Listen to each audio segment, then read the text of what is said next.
Should we bring in the closer? I think it'd be a good time for that. All right. Hello, everybody, and welcome back to Free Baseball. I know it's been like 2 weeks. I know you've missed us, but I'm back from vacation. Been in Montreal, but hey, we're back with Free Baseball. As always, I'm Davis Bird, and I'm joined by the man himself, Jake Crumpler. Before any more pageantries, let's just jump into it because we've got so much to talk about. And as always, we start off the podcast with the hot weeks. And this is going to be hot weeks going back to the 7th because we've missed, I guess technically 2 pods because we didn't go this Wednesday, but we're going now. Yeah. So we're at like 2.5 weeks. We're a pod and a half behind. But since June 7th, no hitter has been hotter than Shohei Ohtani, who has been hitting .359. He's got a .455 on base percentage. He's slugging .859, scored 14 runs, 9 dingers since the 7th, which is crazy. 18 RBI, 3 steals. He's worth 1.4 FWAR just since the 7th. He's also made a couple starts because, he's Shohei Ohtani. He pitches too. Imagine that. Against the Mariners on the 9th, he went 5 innings, gave up 3 hits, 3 earned, 5 walks, which is a little high. 6 strikeouts, 12 whiffs, though, which is good for 27% called strikes plus whiffs percentage. And then against the Rangers, probably one of the better teams in baseball. 6 innings this time, 6 hits, 1 walk, 2 earned, 3 Ks, just 5 whiffs this time. 19% called strikes plus whiffs percentage there. And then against the Dodgers, coup de grace on the 21st, 7 innings, 5 hits, 2 walks, just 1 earned, 12 strikeouts, and a monstrous 20 whiffs, which is good for 34% called strikes plus whiff percentage. And we talked about the 1.4 FWAR he got as a hitter. He got 0.3 FWAR in that time frame as well, which makes him worth 1.7 FWAR, which ties the MLB lead since that time period of the 7th. Yeah, it's would be wild if somebody actually hit and pitched at the same time, wouldn't it? I know. Never heard of it. Yeah. Ohtani's been crazy. I mean, this is a guy that you can choose for this segment every single week or every single time we podcast, but he was very exceptional at the plate. He was just hitting everything for a home run. I know we talked about that home run he hit off Kyle Freeland, which was I don't know what the stat on it was, but it was like the furthest ball inside to a left-hander hit for a home run. And it was wild. He hit it well over 400 feet, and Kyle Freeland was like, "How the F did he hit that?" And it's a pretty funny clip. But yeah, he's been on fire recently. Currently leads baseball in home runs, which is insane because he also is one of the best pitchers in baseball. Those first 2 starts weren't exceptional, but he made up for it in that start versus the Dodgers with a dozen strikeouts and a gallows pull with 20 whiffs. And so it's great to see Ohtani at the top of his game. And I don't know. Sometimes it's just like, I don't think Ohtani could get any better. And then he just does. He just continues to improve as a hitter and continues to be one of the best pitchers in all of baseball. And yeah, I mean, 9 home runs in 2.5 weeks is wild. And I mean, he's well on his way. He could hit 50 home runs this year. I mean, he hit 46 in 2021 in that breakout season. But if he hits 50 home runs, I don't even know. That's insane. He's got a career high WRC plus right now. He's at 167. He's on pace for 6 WAR as just a hitter. I mean, that's ridiculous. Yeah, it's wild what he's doing right now. So I don't know. I'm pretty pumped to see what he can do throughout the rest of the season because I mean every year he just seems to one up himself, and he's doing it again.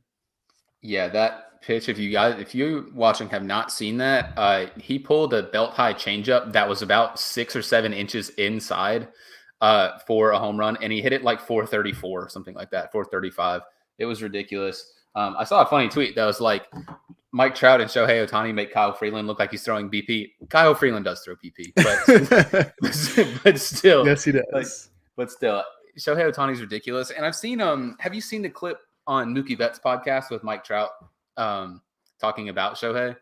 I saw one quote from that where he was asking if the WBC was like, is that what the playoffs were like?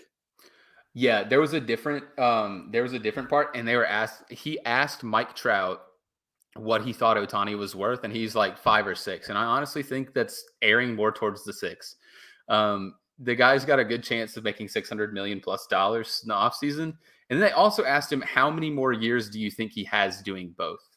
And Trout said just 5 or 6. And what are your thoughts on that? Because he's 28 now, right? Mm-hmm. How many more Right years do there. you think he has doing both? I don't know. That's a difficult question because we've never seen anybody do this. And Yeah, we've also never seen anybody like Otani who has the work ethic, who has the body to be able to withstand the workload that he's undertaken over the past few years. And we've already seen him get injured in the past when he first came over to MLB, and it looked like, oh, this might be too much for him. But I don't know. I wouldn't rule anything out for him.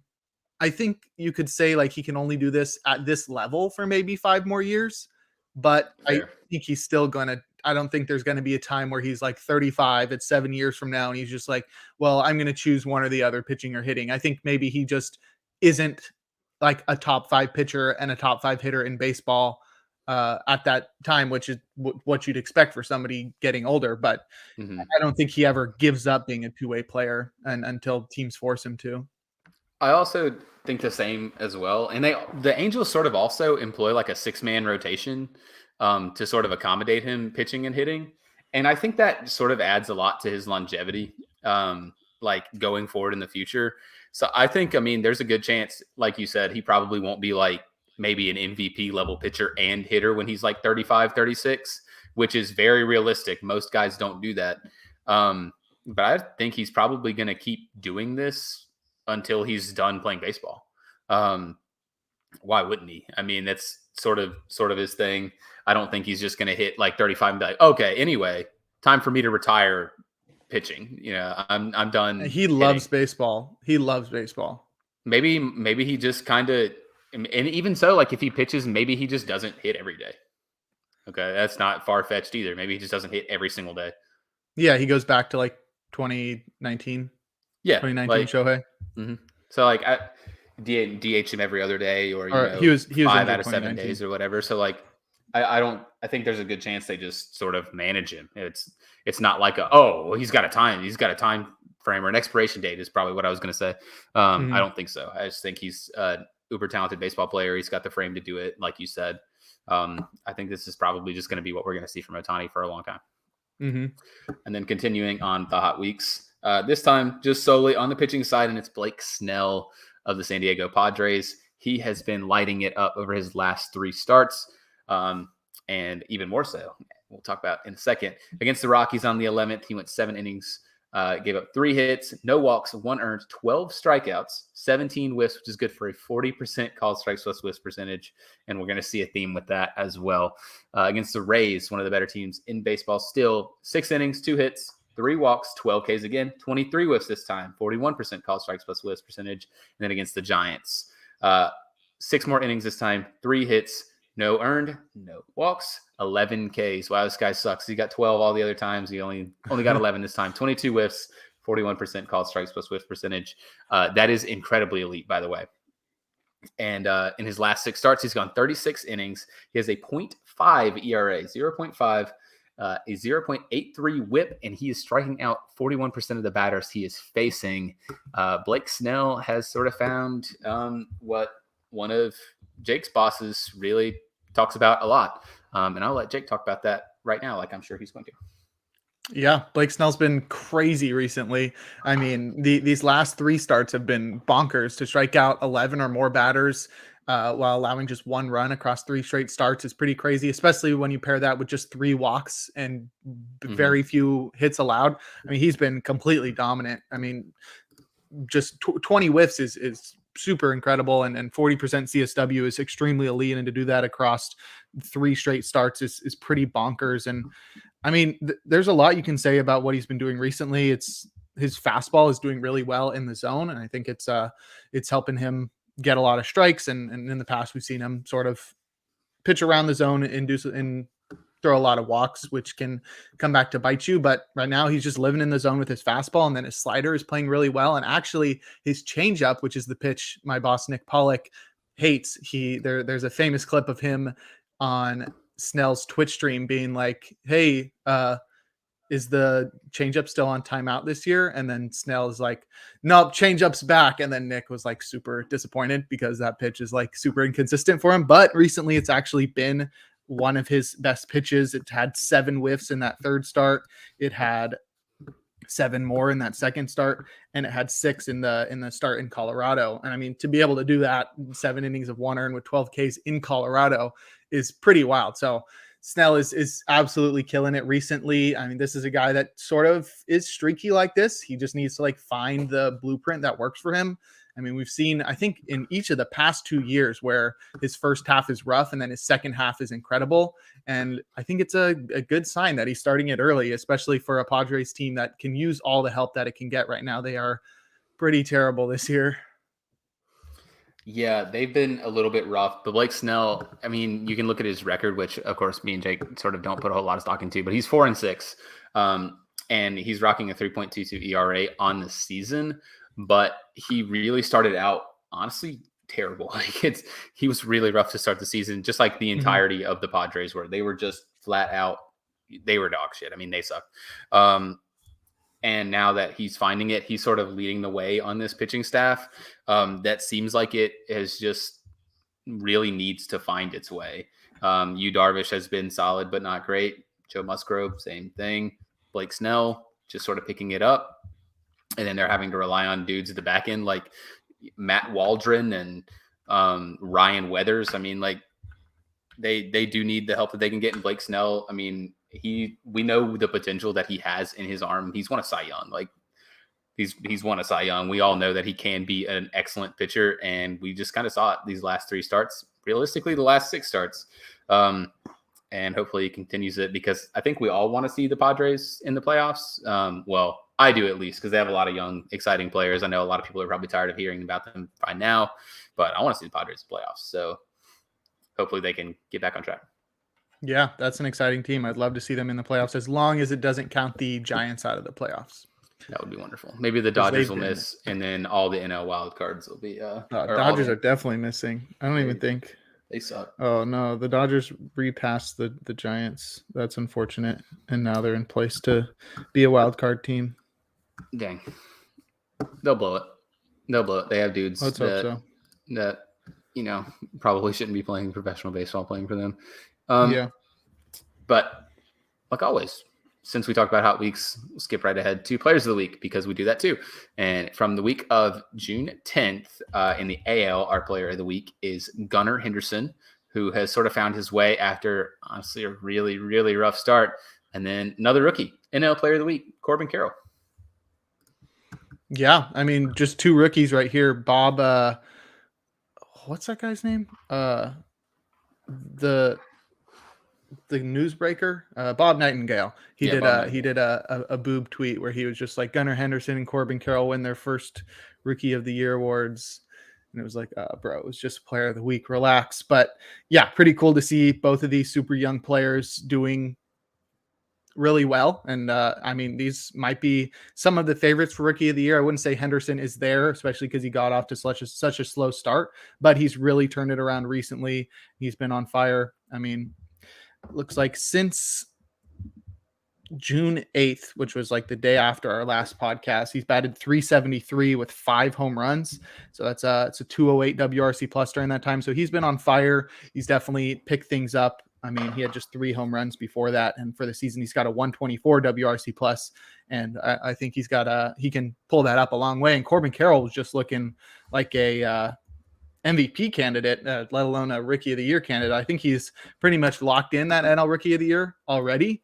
I went on another podcast, Chin Music, and talked about award winners or guys that look like they're on the way to win the award, and we were all under the consensus that Corbin Carroll is the favorite for NL Rookie of the Year right now, and he's been absolutely wild this year. 151 WRC plus, 16 homers, 23 stolen bases.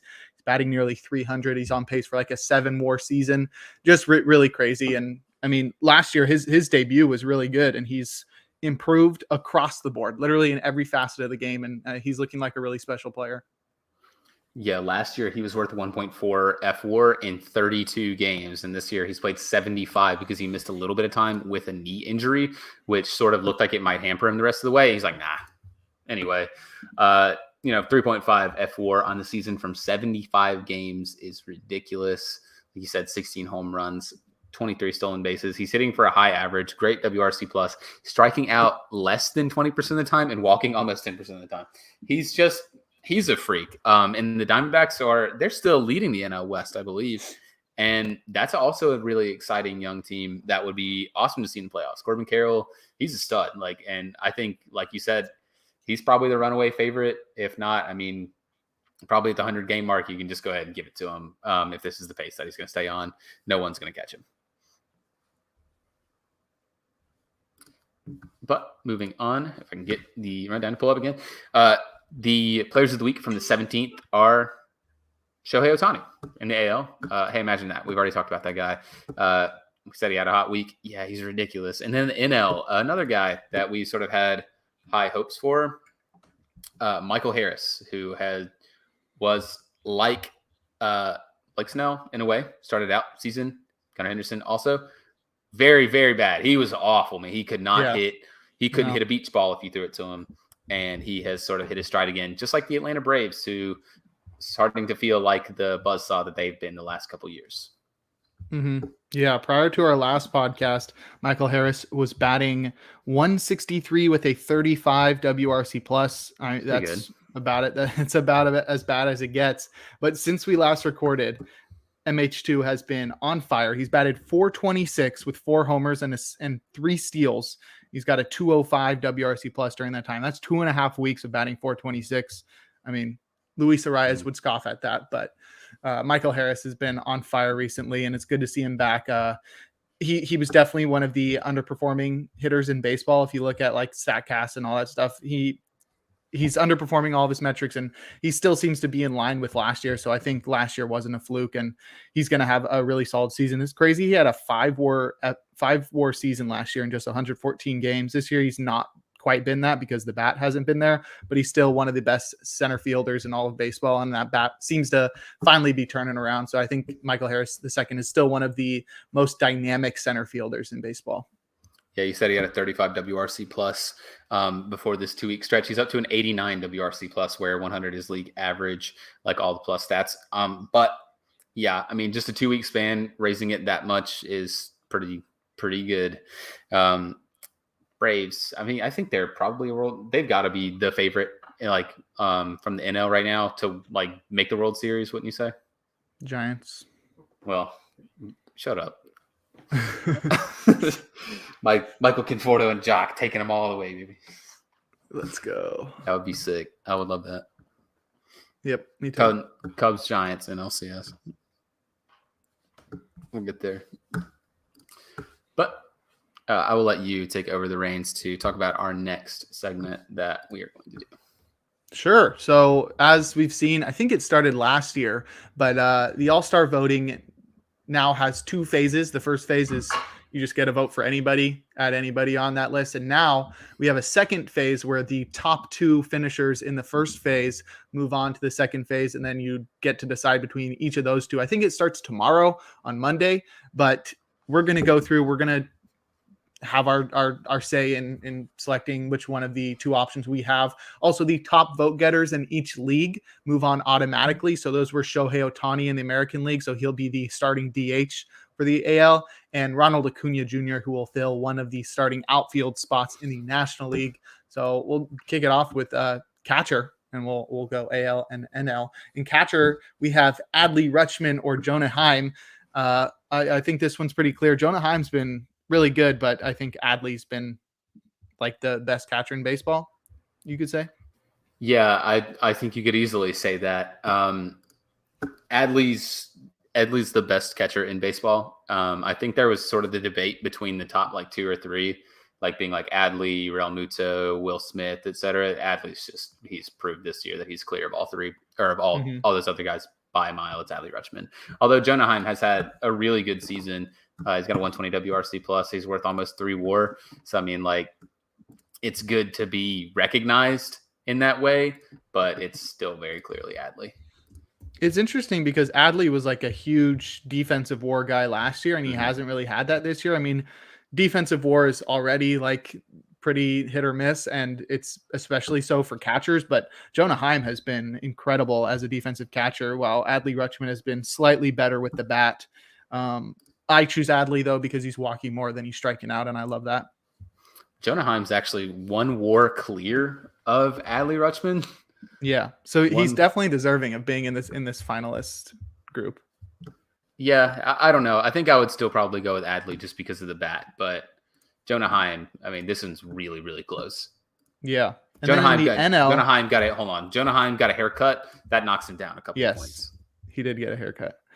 In the NL, we have Sean Murphy or Will Smith. Sean Murphy of the Braves, Will Smith of the Dodgers. Both of them have been incredible, mostly with the bat this year. Will Smith has a 151 WRC plus and 2.8 FWAR, and Sean Murphy is at 3 FWAR with a 147 WRC plus. So it's very close there. Who do you got? Sean Murphy. Yeah, I think. Go ahead. I think if Adley Rutschman is the best catcher in baseball, I think the pretty clear argument for number 2 right now is Sean Murphy. I think he's probably the second best catcher in baseball. Yeah, and I think I would go with Sean Murphy. Will Smith definitely has a case. He's got a higher WRC plus than Murphy. He's sort of has a case of being the best offensive catcher in baseball this year. He's got 11 home runs. He's walking a lot more than he's striking out. Like, he's improved a lot over his last couple of years, which were great in their own right. But Sean Murphy has looked really good this year. Defensively, he's been incredible. He's leading a Braves team that's winning their division, and he's got 12 home runs of his own. So, I mean, I like that Sean Murphy's finally on the national stage after being a 5-WAR catcher last year quietly for the A's. Yeah, Will Smith, he's still extremely good. Sean Murphy, though, it's hard to bet against him. I mean, we all know the hot stretch that he had where it looked like he was probably going to win NL MVP instead of just like being All-Star.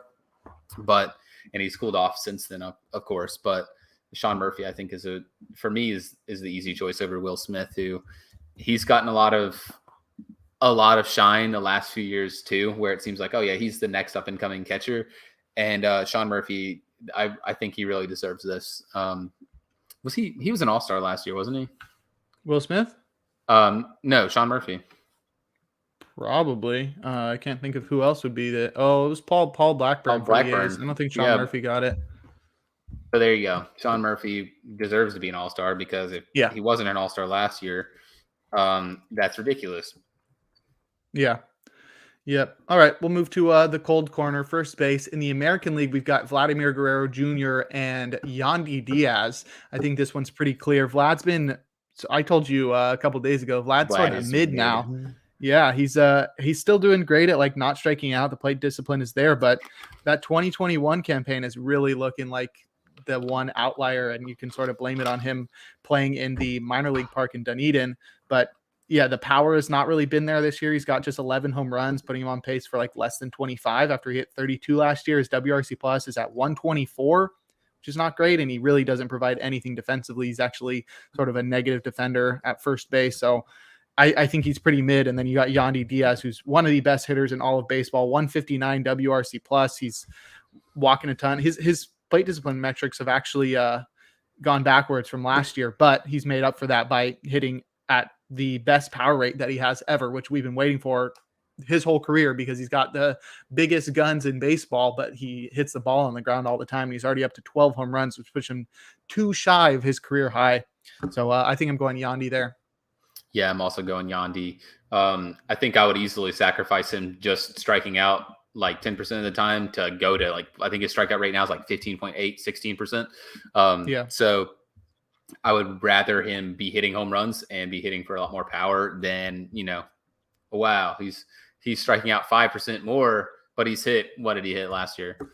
Like 9 home runs. He's already 3 better than that. And he's insane. Yeah, I'm going with Yandy. I think last pod, I think that was my choice for the AL first baseman anyway.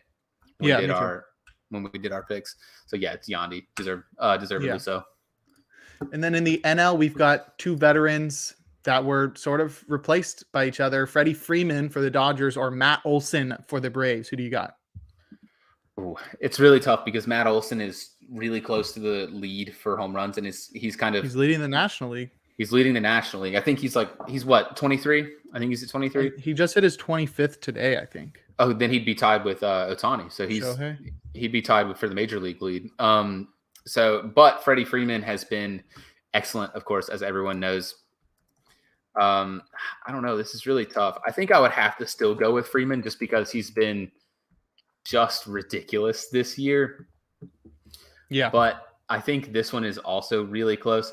Freddie Freeman's already worth 3 WAR, and he's hit 14 home runs. He's hitting 316, and he's got a 153 WRC plus.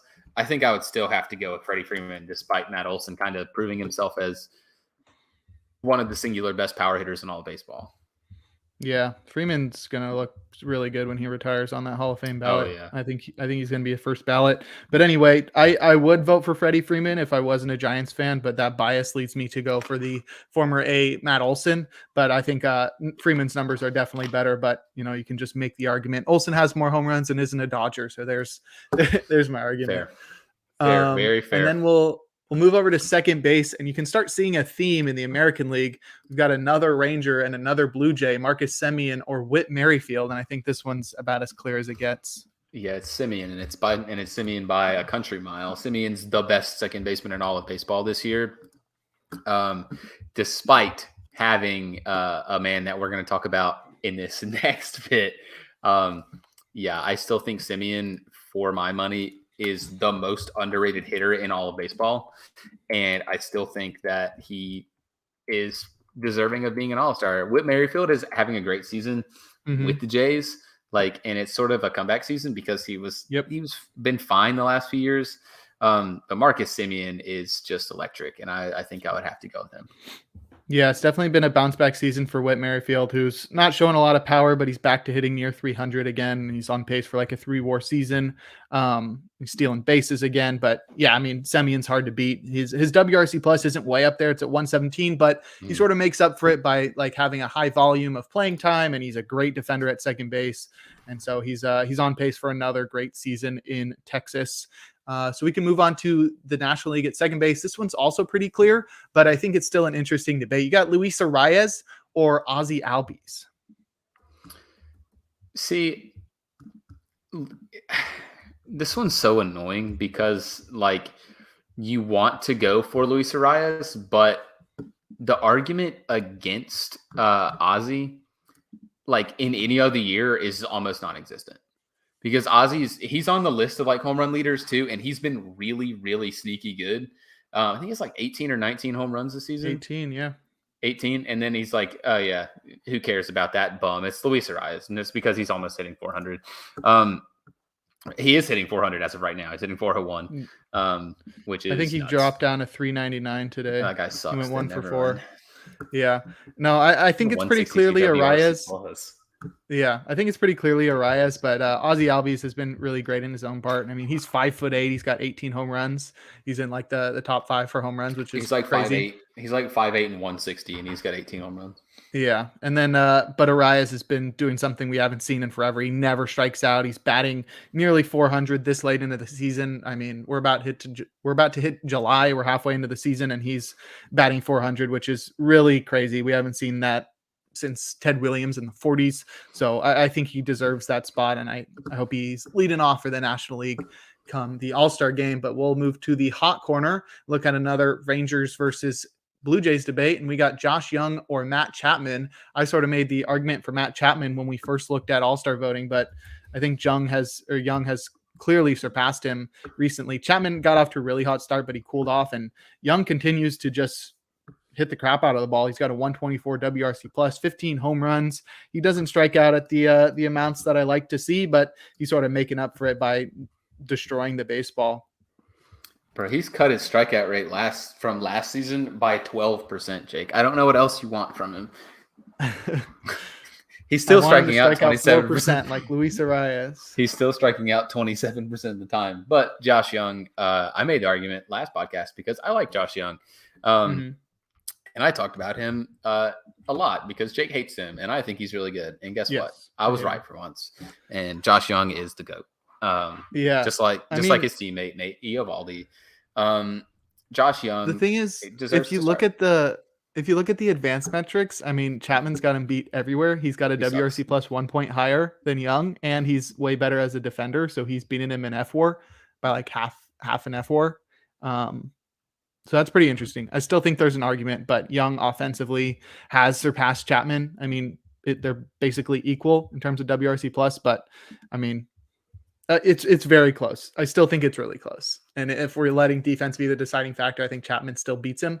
But I think I would vote for Young just because that's a little more fun. Yeah, I'm voting for Josh Young. All right. In the That NL, Matt we've Chapman got guy stinks.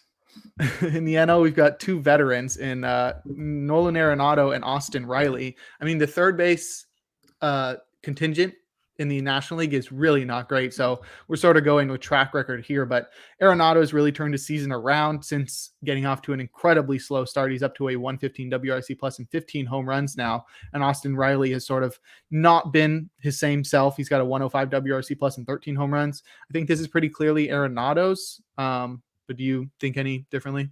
No, it's Arenado, and it's very unfortunate because he plays for the St. Louis Cardinals, and I would like for him to not be good at baseball. But Yeah. Austin Riley, I mean, we kind of figured that he would continue his breakout, and he's just slumped really hard. And he's sort of a guy that, like you said, with Blake Snell and like a lot of other baseball is a weird sport because it's a game of failure. And a lot of guys that are very good because they're in like their highs are extremely high and their lows are really low. And Austin Riley is sort of a guy that his highs are really high and he just hasn't really hit them as of yet this season. 13 home runs, 105 WRC plus, and this is a guy that was in the NL MVP conversation last year. So I think it's still Arenado, but hopefully Austin Riley can pick it up in the second half of the season and get back to what we really know him to be. Yep. So now we'll move to the shortstop position in the American League, where we'll see another Blue Jays versus Rangers debate. And I think this one's very interesting because you sort of have a guy with the volume debate where Bo Bichette has been around all season and he's been really incredible, worth 2.9 F4, 137 WRC plus. He's got 14 dingers. He's batting 317. But Corey Seager, who missed nearly a month, like trumps those numbers by a pretty wide margin, 2.3 F4, which is below Bichette, but he's hitting crazy 185 WRC plus. He's batting 354. He's got 10 dingers. I mean, when he's been healthy, he's looked like maybe the best hitter in baseball, which is pretty crazy. Yeah. Who would have thought that Corey Seager is the best hitter in baseball history without the shift? He's just ridiculous. I still, as much as I really like Corey Seager and as much as I really like this Rangers team, I would probably vote for Bo. And Bo, mainly it's just because Bo's played the full season. I think he still either is or at one point was the hits leader in all of baseball. He's not. He's second. He's behind Arias, but he's leading the American League. He's leading the American League in hits then. And Bo Bichette has also, very weirdly enough, been a better fielder than Corey Seager, which is insane because Bo Bichette is kind of like, he seemed kind of known as a pretty bad defensive shortstop. He's been a lot better. And I know errors are a subjective stat, but he's been a lot better. In the last 2 weeks, I think he's only had like one or two. He's been really good. I think I would go with Bo. And honestly, if it's down to voting, like if this part was down to fan voting, the Blue Jays would win everything because all of Canada votes for the Blue Jays. Got a whole country. You have a whole country voting for them. So, but I still would go with Bo, although this one is probably the closest argument I think that we could have made. Yeah, I think I'll go with Seager for the per game performances. But yeah, I mean, both guys definitely have a case. And that's insanely fair. Honestly, I really like both of these guys, but I still think that I would want to vote for Bo here. And then in the National League, we've got Orlando Arcia of the Braves or Francisco Lindor. And this one is interesting because you got a guy that's been pretty lucky this year, but he's been incredible. And then you got Lindor, who's got the track record. He's got 2.3 F4, mostly thanks to fielding because he's got a 107 WRC plus. He's batting just 222. You can say he's been pretty unlucky in terms of BABIP and batted ball quality. He's actually barreling the ball at the best rate of his career. But Orlando Arcia has been excellent when he has been on the field. He's played just 55 games, but he's batting 321. He's got a 130 WRC plus and 2.1 F4. So he's been a great fielder and he's hitting incredibly, but he hasn't played as much as Lindor has. I think I would vote for Arcia here just because that's more fun. Who do you have? I'm also voting for Orlando Arcia. And in the last few games, he's sort of regressed a little bit, but it's the game. The game's a game of peaks and valleys. Orlando Arcia, in case you've never watched him play baseball for whatever reason, is probably one of the slickest shortstops defensively. He's an incredibly good defensive shortstop. And this season, he's hitting. He's worth 2.1 F4, and I think the pace that he was on, like a couple days ago, I think someone had said the pace that he was on, stretched out over a full season's worth of games, would have him second in all of baseball in F4, which is crazy. I think I would want to go for Arcia because Lindor, he's still been hitting for power, but that's sort of it. That's really the only thing that really has Lindor sort of propped up. I would want to vote for Arcia.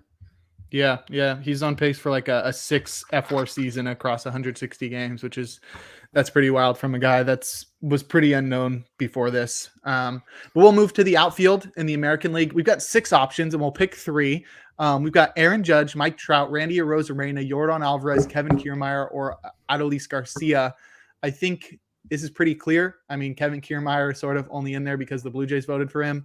And I think Adolis has fallen off a lot and Aaron Judge has been injured. So I'm going with Mike Trout, Randy Arozarena, and Yordan Alvarez. I mean, Yordan has also been injured, but not as often as Aaron Judge, who has been great when he played, but he's been injured for a while. That's the exact same 3 that I would have. Trout, Randy, and Yordan. Yordan is currently dealing with an oblique injury, so there's a good chance he could miss a lot more time than they're currently figuring him to, which is very unfortunate. Mike Trout is having one of the worst seasons of his career, and he's still one of the best hitters in baseball. And Randy Arozarena is that MF named Randy, and he's really sort of coming into his own. As it's weird to call him a superstar, but he sort of is. He's an excellent player. He's got a 160 WRC plus. Yeah, he's about to surpass his career high. He's about to surpass his career high in F4. He's at about 3, and his career high is 3.8. He's already worth more F4 than he was last season.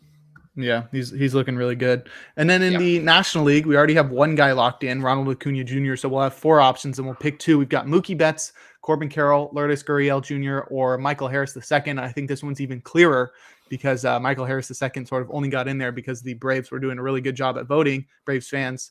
And Lourdes Gurriel was, I don't know, he's been great this year, but not at the level of an all-star or at the level of Mookie Betts and Corbin Carroll, who've been great this year. Incredible. Yeah, this one's really easy to pick. It's weird that outfield has the most choices and is still the most clear cut. Because Corbin Carroll very easily deserves it. Really, he's the runaway rookie of the year right now. And you said he's playing at an MVP level. He is. He's got a higher WRC plus than his contemporary Mookie Betts. But Mookie Betts, he's got a 134 WRC plus. Very casual 2.9 F4. Still an insanely good defender. Can play basically anywhere else that you want him to. If you haven't also heard his story about his positional versatility, because he plays basically wherever the Dodgers tell him to. Mostly in right field, but he can play second. He can play literally anywhere. He played on a million different AAU teams, and they literally would just have a coach call him on a day and be like, "Hey, we need someone to play shortstop," and he'd be like, "Okay," and he'd go do it. Another coach the next day, "Oh, we need someone to play left." We go play left. We need someone for center. Sure. Second. Sure. He said if it was up to him, he'd still be playing the infield. Which is crazy because he's an all-star level outfielder. Yeah. And with a 134 WRC plus. Yeah. Stupid good. All right. And then in the American League for designated hitter, we're already locked in with Shohei. So we'll just move straight to the National League, where we've got our last debate between JD Martinez and Bryce Harper. And I think this one's pretty clear. While for me, if I were to actually vote, I couldn't get myself to vote for the Dodgers, so I would vote for Bryce Harper. But I think JD Martinez has been better this year, not only in terms of having a larger sample size, but he's also been really great this year. He's striking out more than ever, and the average is sort of cratered because of that. But he has recovered the power that he lost last year. He hit just 16 home runs last year. He's already got 16 this year in just 60 games. I mean, the StatCast metrics are off the charts, sort of at a career best since 2017, that one year where he went bonkers in the second half. And so I think we could see an equally good second half. He got off to a really slow start and has turned it around the past couple of months and having an all-star caliber campaign. Yeah. As much as I really like Bryce Harper, JD Martinez has just flat out been better. And I know Bryce Harper sort of is playing at a deficit because he started the season late. But JD Martinez is also pacing him in power, and that's not just like on a counting stats basis, it's on a rate basis because Bryce Harper's only got 3 in the season. He hasn't hit a home run in his last like 107 plate appearances or something like that. He's only got 3 in like almost 50 games now. So JD Martinez, he's striking out more, but I mean, it's a guy that's always struck out a pretty good amount, 126 WRC plus. He's got 16 home runs. He's played 60 games. He's sort of recaptured a little bit of what he used to be. JD Martinez, he's been the best designated hitter in the National League. Although, Bryce Harper, he's still doing well. He's just not hitting home runs. He's got a 117 WRC plus. He's still walking a lot because he's Bryce Harper. Everyone knows that's what he does. But the power just really hasn't been there for Harper. And I think that's one of the calling cards that sort of gets you in the conversation as a designated hitter if you're hitting for power, and he's not doing that. So I think JD sort of has that edge.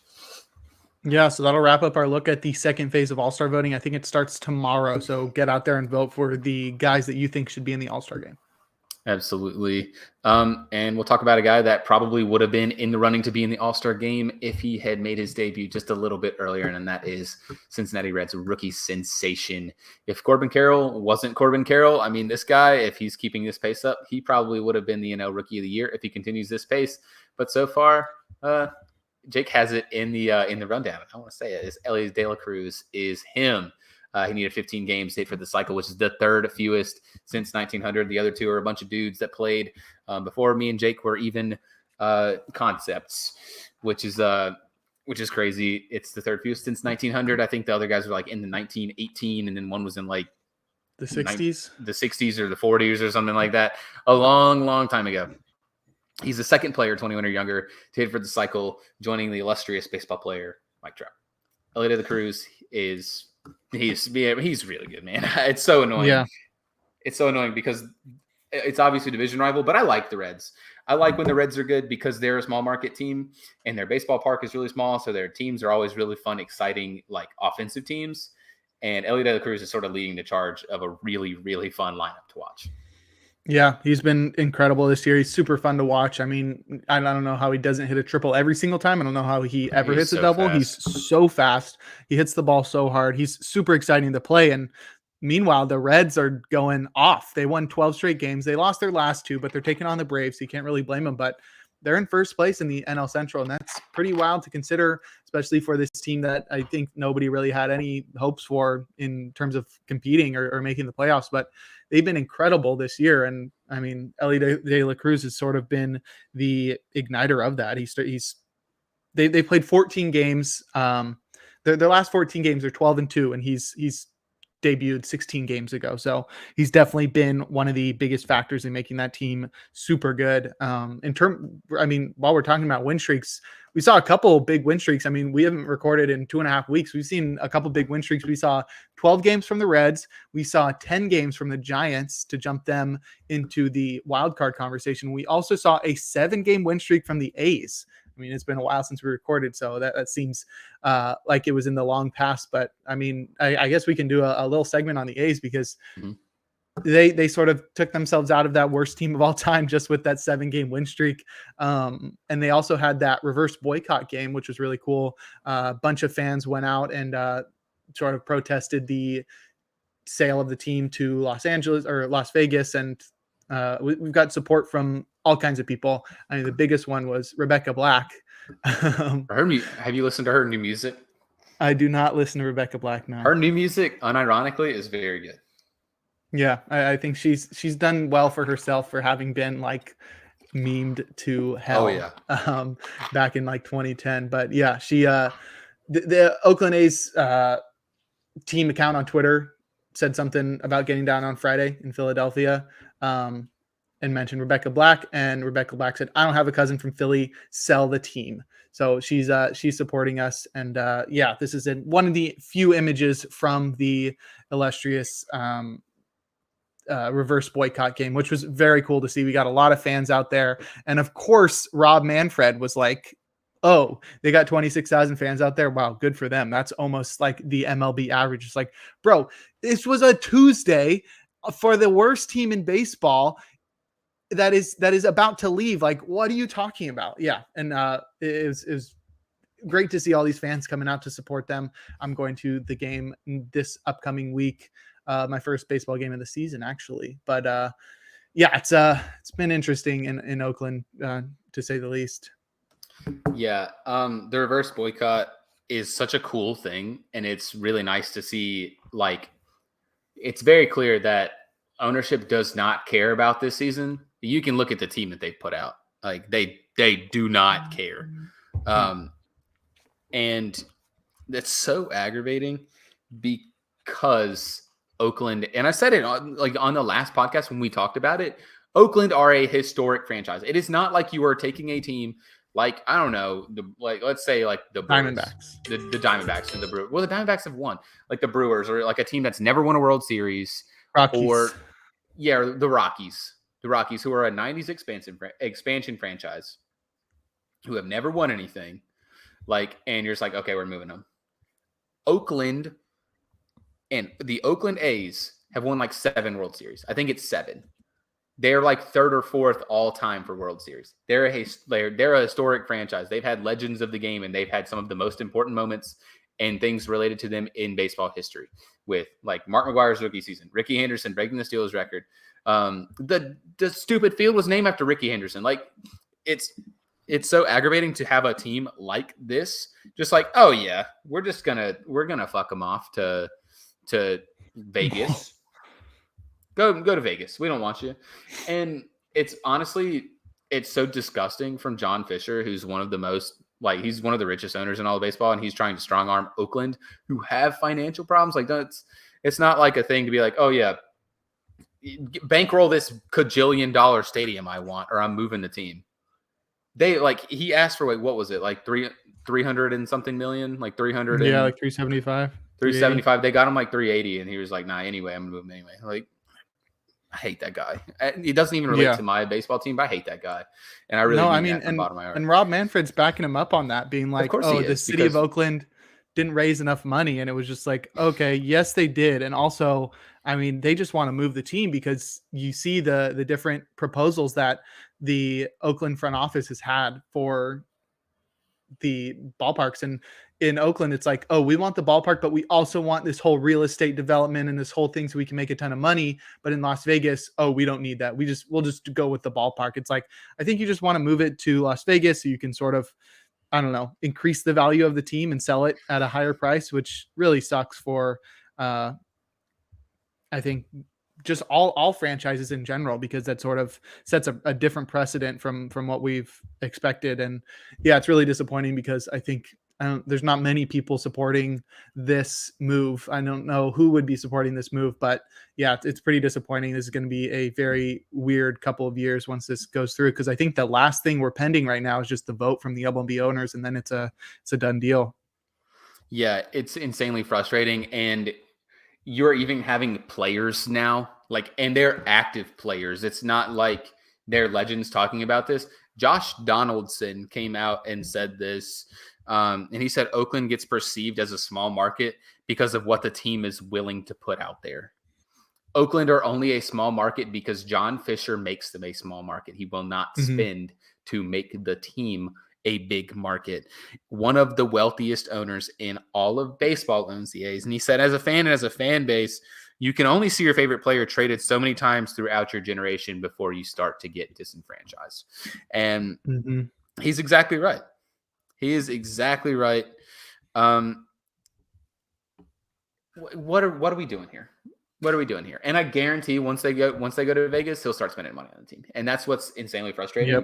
Is like, the A's should be a big team and they should be very successful, and it shouldn't be down to baseball to make a salary cap or whatever. Owners should just be willing to put a product that's worth watching out on the field, and he's not doing that. The A's, of course, since they are a bad baseball team, because John Fisher has put that out on the field. John Fisher has done that. It is all completely unrelated to him. I don't think they've won but like 2 games since the reverse boycott. The reverse boycott, this was the last game that they actually did win before they went on another losing streak, which is obviously unfortunate. But, you know, what are you going to do? They have guys that should be playing in AA and AAA, playing on a big league team. And it's just really annoying. Yeah. Oakland deserves better.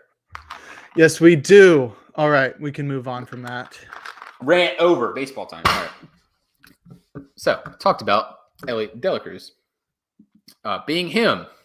And I can tell you who is not him. And it's whoever made the Pittsburgh Pirates City Connect jerseys because they are awful. Come up on screen, Jake. I'm going to throw up. Awful. It's so bad. It's like if you go in Diamond Dynasty and you try to make a jersey as fast as you possibly can. Yeah, it's very quick. I mean, it's hard to see in this picture, but it does sort of have a little bit of a gradient on the top. But that's like about it in terms of like special details. And it's a pretty boring uniform. And the colors are cool. I think the colors are cool. I think the gradient is fine. I mean, we've seen a yellow and black Pirates jersey in the past. I wish they had done more. I mean, it's just literally just 3 letters. I don't even know what those letters stand for. I don't know. I'm gonna Google it.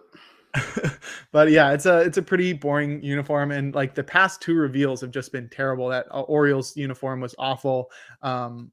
But the Pirates one, I think, takes the cake right now for pretty bad uniforms. Definitely in like the bottom 3 in terms of worst uniforms. I think right now we got like Dodgers, Orioles, and Pirates right now in that bottom 3. It's just not unique. I mean, it's just like a regular baseball uniform. It really doesn't do much for me in terms of like, I don't know, getting me excited of seeing like this in action for the first time. I don't understand the like City Connect part of it. I don't know. I think it's just like a really boring choice. We've seen a lot of black pants recently too, so that doesn't really do anything special. But I think this is another one of the more boring options, and it sucks to close out the year with back-to-back like awful City Connect uniforms. Yeah, they suck. PGH, by the way, is just how they abbreviate Pittsburgh. Oh, yeah, that sucks. The only thing that was cool about this was the video they used to release it was narrated by Wiz Khalifa, which is kind of cool. But the actual jerseys are just really boring, and they have the little like it's like a gradient, but it's sort of like a pattern, and it's only on like the top part of it. And yeah, I don't even know that's why what it's a the shapes are gradient supposed to because be. it sort of goes away. I don't know. I honestly feel like these would look just a lot better if they weren't like City Connects. Like if this was just like an alternate and not like the City Connect, then it'd be fine. But I really hate them. The hats are cool. I think the hats are really cool. What's cool about them? I don't know. I like yellow, to be fair. We've sort of I think the color's cool, but it's like I don't know. We've seen a yellow and black Pirates hat before. I know. I don't know. It's boring. The little shapes are kind of cool because it's supposed to be the 3 rivers and then something for the bridge. But other than that, I mean, oh, I don't know. Sounds really enticing. Something cool about the bridge. Yeah. Well, the bridge is very important for the Pirates because it's part of what you can see from PNC, like the big yellow bridge. But yeah, for the most part, they're pretty garbage. I don't like them. Yeah, not great. Do we have a picture with the batting helmets? We don't, dude. No, we don't. The batting helmets have this awful gradient on them. Like the same one that's on the jerseys? No, the helmet is yellow on the top, and it's a gradient that fades to black, and it's ugly. Yeah, it's bad. Interesting. It's bad. Yeah. It's not the best choices here. And so that actually wraps up the City Connect jerseys for the year. I think we got 6 this year. And I mean, compared to what we got last year, have we been doing this for 2 years now? No, it's 3 years. Is it 2 or is it? I don't know. When did they? No, I'm gonna Google that too. 1, 2, 3, 4, 5, 6. It might be. No, I think we've been going for 2 years. When did they start this? I think we got like 6 last year, and we had 6 the year before, and now we're at like 18. And we have 2 more years left. They did it in 2020. Yeah, it's been we've been doing it for 2 years. Yes, we've been talking about it for 2 years. Yeah, so this is the 3rd year of City Connect, and I think this has definitely been the worst year thus far. Yes, by far. So we can see them all here. Like we've got the Mariners, we got the Braves, Orioles, Pirates, Rangers, and Reds. And I think we should just rank these because I mean we're still going to wait a couple years till we can power rank all of them. That'll be a big episode. Oh yeah. That's not going to be until 2025. But right now we've got the 6 from this year. And I think it's a pretty easy power rank for me. Well, let's hear yours first. Sure. I think the Rangers one has grown on me a little, and I think mostly because it's the most unique of the bunch and Uh-huh. it's not ugly. So I think I'll go Rangers 1, but I think it's still pretty close. I think 2, the Reds one is sort of sick. I just love that it's like very different from most other jerseys. It's just super dark, pretty minimalistic, but I think it's cool. So I think I have them too. And then I think it's a debate between the Braves and the Mariners, but I sort of like the Mariners one. I think it just aesthetically it's pretty pleasing in terms of how it looks on the field. And the Braves one, I don't know. I feel like we've seen that before from them. So they're 4th for me. And then I'm going to do with the Pirates because that one at least has some color. And then last, I've got the Orioles because their whole thing is on the inside of the jersey. I think that one's pretty clear. Like the 6th, the worst one this year. And I think the second worst one in terms of all of City Connect. I'm a big fan of you mentioning earlier that we've seen enough black pants already, and you can look at this graphic and there's only one of them that aren't black. Yeah. A And I lot of think black pants. that's really funny. I think the Rangers for me is one of the better ones in general, so that's my favorite. I honestly would go with Atlanta, and I know it doesn't change much, but the original jersey is just so good in the 1st place. And then I would probably have Cincy, and I didn't really originally love Cincy's. They're still not my favorite, don't get me wrong, but after watching them, in like the night game, and I honestly feel like it's because the team is good, is part of it. But watching them in the night game, against the Braves, where they're wearing the City Connects, like on Friday, those are gas. Like they look really, really good, and I like the hats. The hats and the helmet specifically with the red brim makes it look a lot better. Then I would have Seattle. Then I would have Baltimore, and then I think the Pirates is the worst. Baltimore, it has the inside of it. Yeah, Baltimore's is growing on me a little bit. You can't see it. It's all black, and it's got like Times New Roman. You can't see it, but if you watch them in the games where they roll their sleeves up a little bit, like it does look cool. The socks are good. Pittsburgh's looks like they slapped it together in about 5 minutes. Baltimore's just was a bad idea. Yes. Pittsburgh's is last for me because it's lazy. Baltimore's is second to last for me because it just actively sucks. Like, yes. they tried their best and it just wasn't good enough. Pittsburgh was like they forgot about it until the day before and like, oh my god, we need a City Connect jersey. We were supposed to release that, and they just slapped it together. Yeah. Yeah, I do really like Pittsburgh's because people keep editing the P into a U and calling it that makes me laugh. That's a good. I've not seen that. That's a good one. Yeah, really yeah, it's been a pretty disappointing year for City Connect jerseys, but that's all right. We've got like 12 more to look forward to, so we'll get there. But yeah, that'll wrap up our coverage of City Connect uniforms for the year. If this is your favorite coverage that we have in terms of baseball stuff, definitely tune back again next year. We'll have a lot more uniforms to talk about next year. I'm gonna look up the City Connect schedule. The A's have not. I could just look at the standings and tell you they're not gonna release theirs because that costs money. We haven't seen one from. We've got one from the whole NL West. The NL East, we haven't seen them for the Phillies or the Mets. The NL Central, the Cardinals.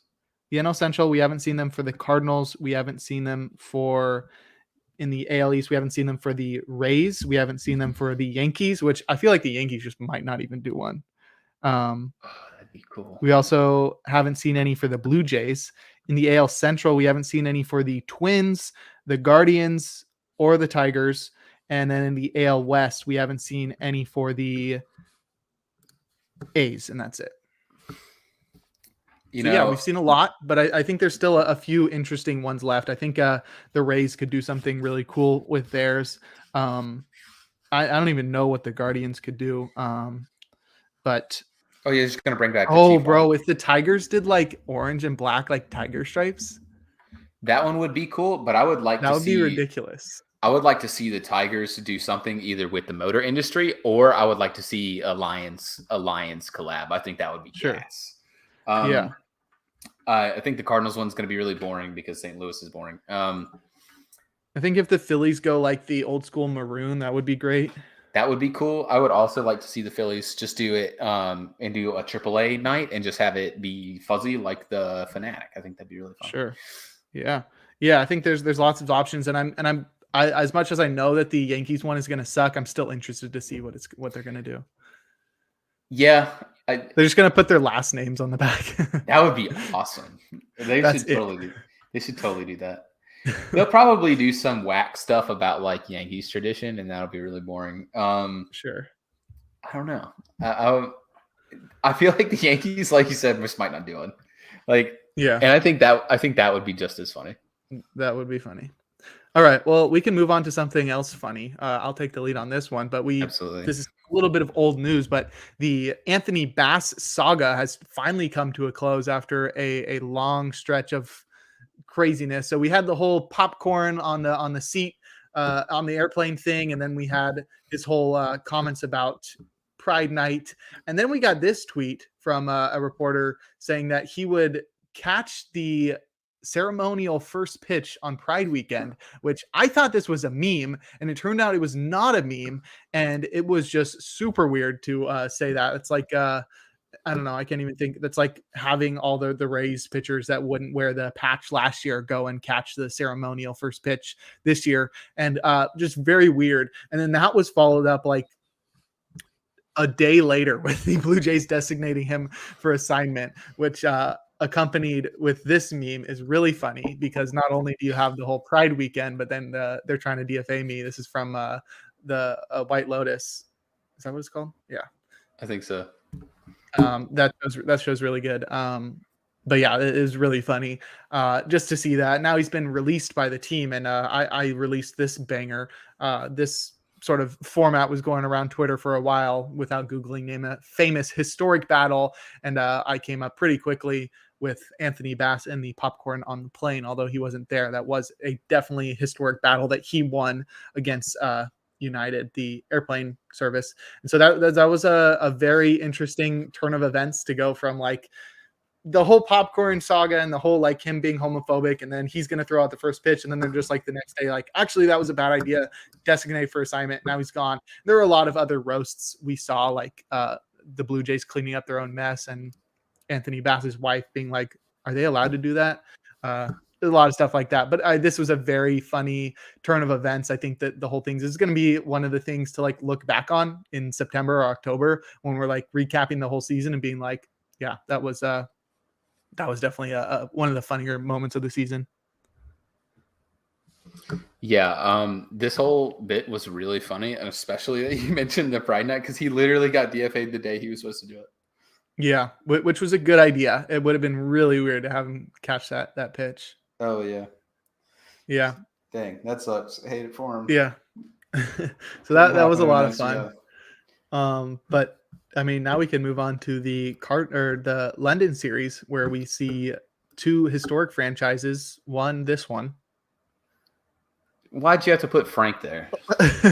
I saw this and I saved it for the day that we'll need it, and I think that's a really funny one. Also, this one. I sent you that one. I like that one. Yeah. So we got the Cubs. They're good. They've been better now. They're in a room of fire versus just St. Louis last place.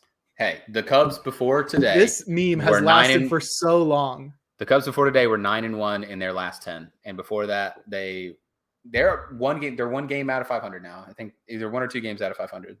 Let's go. Yeah. I can't believe how much we've gotten out of this St. Louis last place. It's so good. I mean, yeah, it looks like they're gonna finish the year like that. But yeah, we've really gotten everything we could out of this. But yeah, the London series started.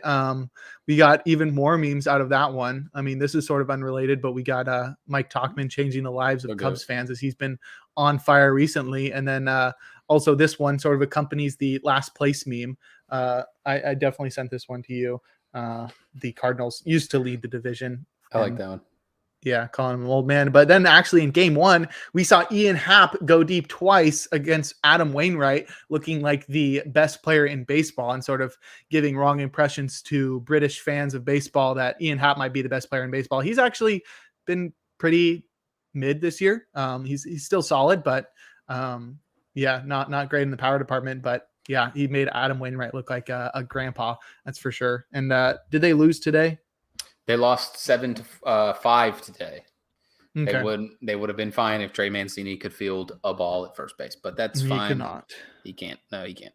He's bad. Yeah. So the London series was cool. I mean, we were talking about the dimensions of that ballpark. It was weird, but I mean, it's always great to see like international games take place. We've already seen the Mexico series, and that was a lot of fun, as we just had like a home run derby for 2 days, and then this series is interesting. I think we got a lot of fans in England, contrary to popular belief, but it wasn't really a big home run on home run day on Sunday. But yeah, I think the starters weren't great, but the offense was there, and I think it's great to get the world to watch baseball. And we just had the World Baseball Classic, so it's been a big year for 2023 in terms of international baseball, like taking the main stage.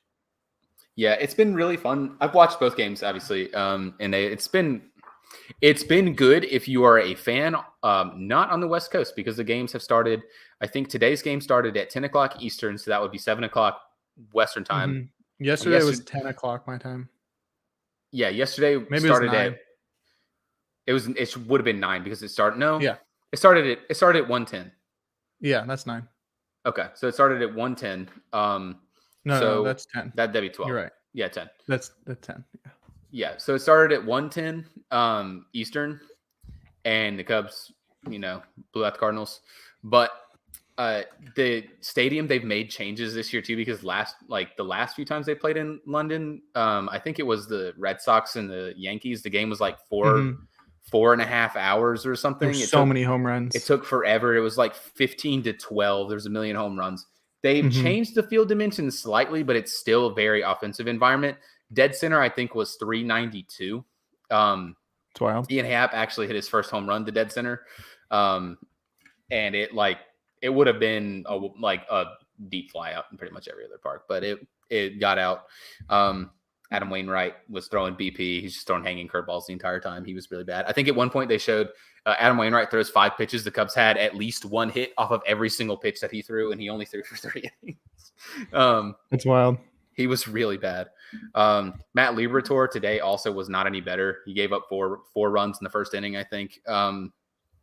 He's really bad. But they changed the foul ground. So foul ground wasn't as big, so there was more foul balls. They moved the walls back a little bit or whatever. The stadium is also really weird because if you foul one straight up and back, it'll hit the roof, which is really obnoxious because the stadium's like a dome sort of thing. It's West Ham Stadium. I think it's Olympic Stadium in London. If you're a soccer fan, you should go. You should know which one that is. But yeah, I mean, they were fun games to watch. Super offensive games, bunch of hits. They're actually planning to play in London again next year in 2024, and then they're going to continue the international series. 2025, they're planning on playing a game in Paris, and that'll be sort of interesting because I think that game's probably going to be played at the Parc des Princes, which would be PSG's stadium. So I don't know how that's going to work. They're trying to turn the soccer stadiums into makeshift baseball fields, which is, I don't know, but it's a work in progress. But I think the idea of getting more fans internationally is good. Both games, the last 2 days were packed. It's really cool. The one issue that I did see, and they talked about it a little bit on the broadcast, which I thought was interesting. The seats at Olympic Stadium in London are white, and they had a couple of empty seats, pretty big sections in dead center missing. So instead of a batter's eye, you literally just have white. You have white seats that you can't that you lose the baseball in. But both teams were annihilating the baseball, so it didn't seem to be much of an issue. Interesting. Yeah, it's great to see this. I think they announced who's going to be in it next year, but I forgot already. I'll look it up. Who is playing next year?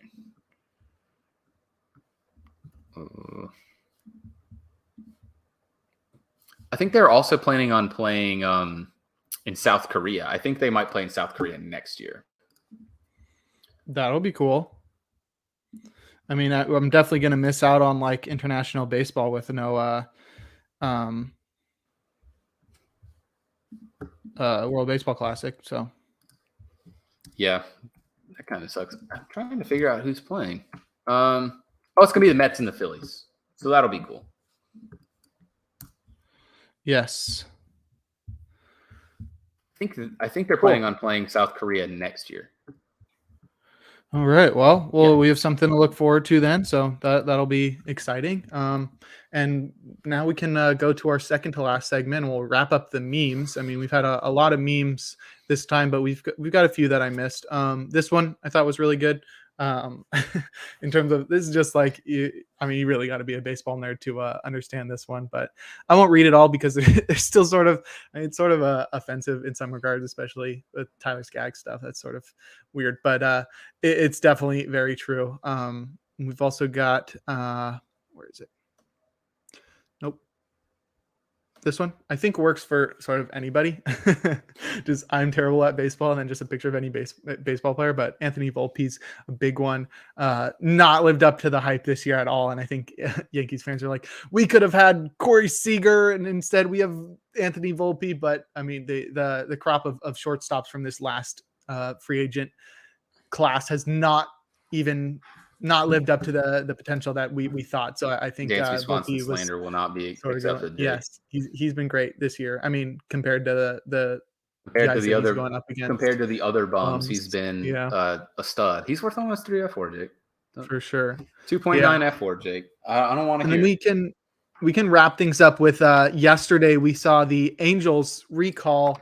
Actually, they selected the contract of David Fletcher, who they had demoted, or they DFA'd him in early April after just 8 games. And he has been on fire in the minor leagues. He's been, I think, batting like 380, but he also like wrapped up his time in AAA with I think it was a 12-game hitting streak during which he batted like 550, which is crazy. And he got called up and immediately ignited the offense to a historic win over the Rockies. They won 25-1. That set a franchise record with 25 runs and a franchise record with 28 hits. So they just went off. I mean, there was a point where it was 24-0 and it looked like it was going to be the biggest blowout in the modern era, the biggest shutout in the modern era. And luckily the Rockies were able to hit a home run, Brenton Doyle. But this is what the Rockies social posted after the game, just SpongeBob lighting the final score on fire because it was just an awful showing for our boys, the Rockies, who at one point since our last podcast had a better record than the Cardinals, which is great to see. They're also the only team to not have a pitcher throw 99 miles per hour this year. So, I mean, the Rockies just doing Rockies thing. You were telling me that Chase Anderson, the starter in that game, gave up a home run on 3 straight pitches, and he was he was also the last pitcher to do that as well. He did that in 2020. So the Rockies are something else, just employing some of the worst players in baseball and frankly getting away with it. But I mean, it's a fun place to go see a game. Chase Anderson was the first pitcher to give up back-to-back home runs on 3 straight pitches since he did it in 2020 with the Blue Jays against the Yankees. David Fletcher hit a home run yesterday, and that's how you know it was bad because he's only got 15 career home run. 15, man. What, Jake? Pretty what year do you think he had his career high? 2019. What do you have? 3? He had 6. Oh, wow. That's bonkers. 6 in 2019. Then he went 3, 2, 2, and then 1. So he's halfway to his total from last year. He's nothing if not consistent. And he's got a better WRC plus despite his awful start. Yep. It's kind of embarrassing. Yeah, glad to have Fletch back because he made the Rockies lose. Oh, poor Rockies. They'll be good at some point. I'm gonna look at the standings. Really, I wanted to see if they're still. The standings are wild right now. It's like not what you would have expected prior to the season starting. Like right now, we've got the Braves, Diamondbacks, and Reds leading the National League divisions, which, I mean, the Braves, that's expected. But the Diamondbacks and the Reds, what the heck? And then in the American League, we've got the Rays, Rangers, and Twins, which I guess the Twins were somewhat expected, but I don't think anybody thought the Rays or the Rangers would be leading their division. So this is a fun year thus far. We're reaching the halfway mark right now. I think most teams have played around 77 to 79 games. So we're like less than a week away from reaching that halfway mark. So it's, I mean, we've made it halfway. Yeah, it's your bottom of the barrel check-in. The Rockies, the Cardinals, and the Nationals are the worst teams. The Athletics, the Royals, and the Red Sox are the worst teams. The Red Sox are 40-39, and then the Royals and Athletics are over there beating each other up with squeaky hammer, trying to figure out who's the worst team. Yeah, it's I saw a funny Athletics tweet that's funny but not at the same time, and it said that it was from a few games ago, and it was like the Athletics are 19 and whatever at that point. I think it's like, but now you can say it again. It's the Athletics are 20-60, and that's due to a concerted effort to be one of the worst baseball teams in all of history by an owner who won't spend any money. And the Royals are just 2 games better, 22-56, because they just suck and they're like that. Yep. That just kills the me. Royals are really bad. I hate that, man. It's so bad. But yeah, that sort of wraps up the actual talking about, the cool baseball part. And now for the loser baseball part. Yeah, exactly. Here's Jake's segment. Anyway. All right. This is a fun segment we do at the end of every single podcast. We talk about one of the relievers from baseball history in a segment that we like to call Bring in the Closer. And it's done by Jake. So here's your little baseball history lesson. Yes, sir. We've got Todd Jones closing out this episode of Free Baseball. Todd Jones had a 16-year career from 1993 to 2008, during which he pitched for the Astros, Tigers, Twins, Rockies, Red Sox, Reds, Phillies, and Florida Marlins. He was nicknamed Roller Coaster, and that's likely because he could be a roller coaster of emotions in the 9th inning as a closer. Todd Jones was drafted by the Mets in the 41st round of the 1986 draft, but he didn't sign. But he did sign when he was drafted by the Astros in the first round of the 1989 draft. He was drafted 27th overall, and then he debuted in July of 1993 at the age of 25 for the Astros. In that game, he tossed 2 2/3 innings, allowing 2 hits, no earned runs, 1 walk, and 2 strikeouts.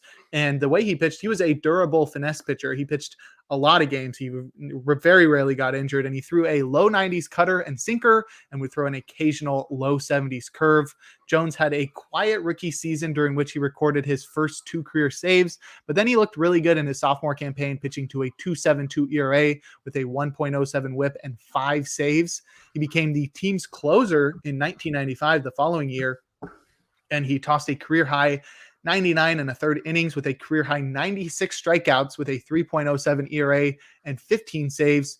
And while he continued closing games for Houston in 96, he wasn't particularly excellent. He had 17 saves, but that came with a 4.40 ERA and a 1.62 whip. He was then traded to the Tigers prior to the 1997 season as part of a 9-player deal, and that kicked off his best stretch of baseball in Detroit. His first season, he had his first 30-save campaign. In 1997, he had a 3.09 ERA and 31 saves, but then he regressed in his second year in 98 with a 4.97 ERA and 28 saves. But he bounced back in 1999 with a 3.80 ERA and 30 saves, and that season he also earned his 100th career save, and he also threw the last pitch at Tiger Stadium, and that was prior to what can be considered the best season of his career, which happened in 2000. Jones pitched 64 innings that year with 67 strikeouts. That was his only year with more strikeouts than innings pitched. He also had a 3.52 ERA and a American League leading 42 saves.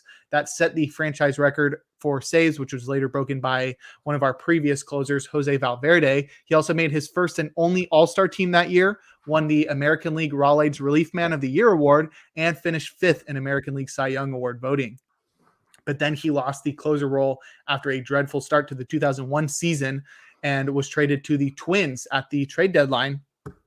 And then he would sign a 2-year deal to play for our team, the Rockies, prior to 2002. And while he set up for them for a year and a half, he was then released after posting an 8.24 ERA in 39 1/3 innings in the first half of 2003. And he was then picked up by the Red Sox for the remainder of that season and then signed a free agent deal with the Rays, but was released before the season began. Luckily, he was able to sign a deal with the Reds and played for them for half a season in 2004 before being traded to the Phillies at the trade deadline. And it was a really weird stretch of like 7 different teams from 2001 to 2004, and he didn't pitch too well. During that time, he had a 4.99 ERA, and he saved just 16 ball games.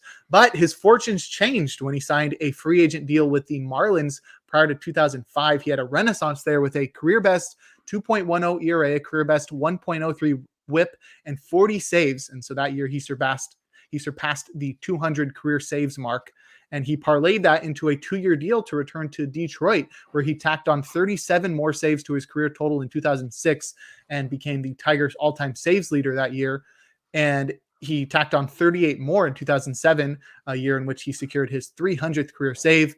And then regression finally came for him at the age of 40 in 2008. He had a 4.97 ERA and saved his final 18 games of his career. And he lost his job to Fernando Rodney by July.